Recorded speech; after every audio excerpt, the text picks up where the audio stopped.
Assalamualaikum warahmatullahi wabarakatuh. Perkenalkan, saya Gadis Pisela dari kelompok 6 yang beranggotakan Ovilia Putri dan Nabila Rahmawati. Di video kali ini saya akan mengevaluasi pendekatan pada proyek UTS sebelumnya yang menggunakan model decision tree. Lalu di sini saya akan menggunakan pendekatan model lain yaitu random forest dan melakukan evaluasi kinerjanya dengan menggunakan metrik akurasi, precision, recall, dan event score. Pertama-tama saya akan menunjukkan gambar atau visualisasi dari model machine learning yang kami gunakan, yaitu random forest.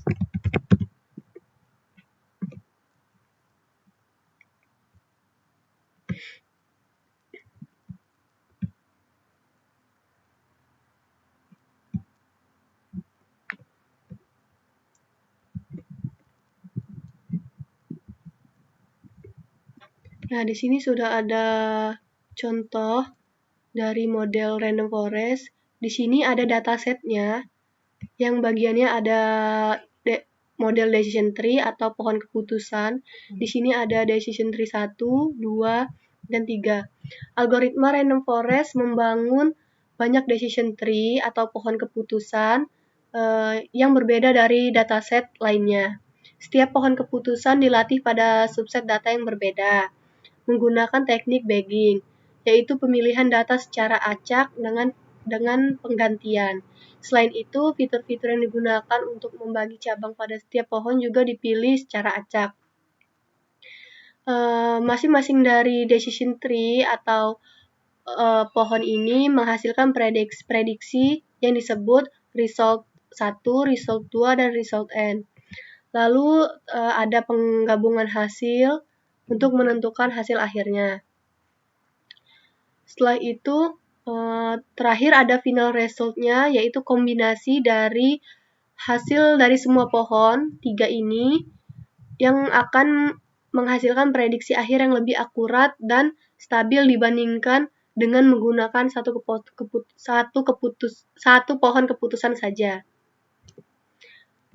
Selanjutnya, teman saya akan menjelaskan dari model yang kami gunakan, yaitu model decision tree. Baiklah, saya Ovilia Putri. Saya akan menjelaskan model yang dipakai decision tree. Di sini kita masuk dulu.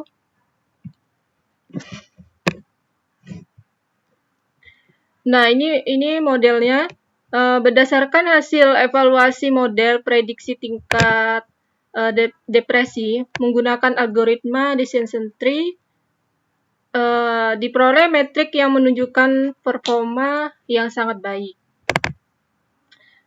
Dengan akurasi mencapai 97%, model ini berhasil mengklasifikasikan data dengan tepat. Baik untuk kelas depresi label 1 maupun non-depresi label 0. Kemudian precision untuk kelas 0 adalah 0,94, sementara untuk kelas 1 mencapai 100, menunjukkan bahwa model sangat akurasi dalam mengidentifikasi individu yang tidak mengalami depresi. Kemudian recall untuk kelas 0 adalah 100 yang berarti semua individu yang sebenarnya tidak mengalami depresi berhasil terdeteksi. Sedangkan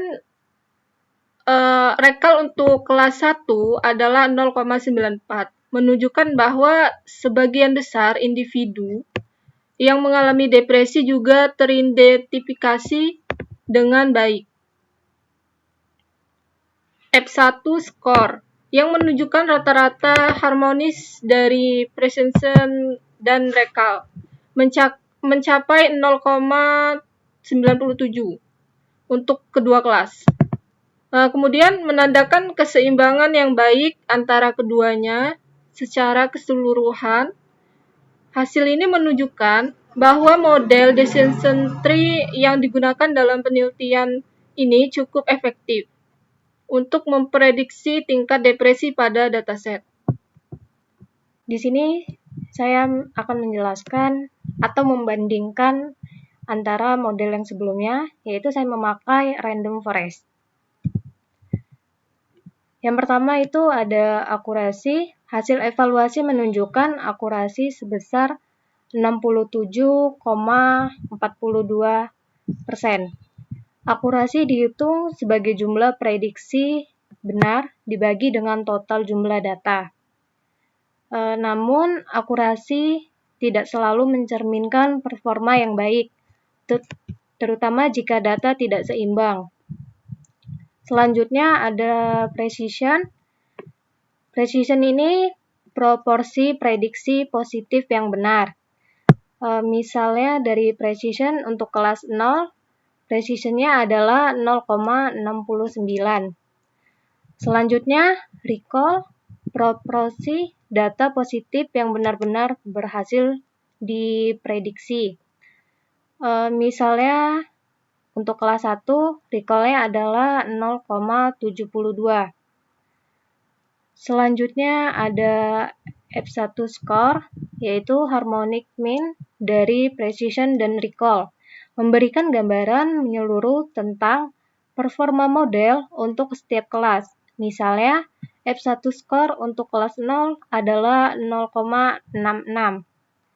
Yang ketiga ada Markov FG, average, macro average, yaitu rata-rata precision, recall, dan F1 score di semua kelas tanpa mempertimbangkan proporsi sampel dalam setiap kelas. Nilainya adalah 0,67. Lalu yang keempat ada weighted average. Rata-rata precisionnya ada recall dan F1 score di semua kelas dengan memperhitungkan jumlah sampel support. Nilainya juga adalah 0,67.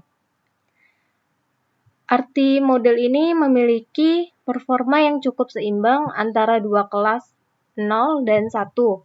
Recall lebih tinggi untuk kelas 1 yaitu 0,72.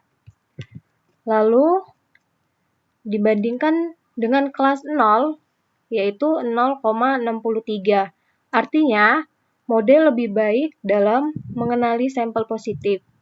Dengan akurasi dan F1 score sekitar 67%.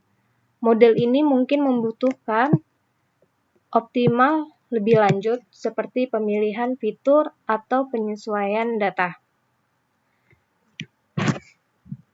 Baik, itu saja penjelasan dari saya dan teman-teman saya. Saya akhiri, wabillahi taufiq wal hidayah. Wassalamualaikum warahmatullahi wabarakatuh.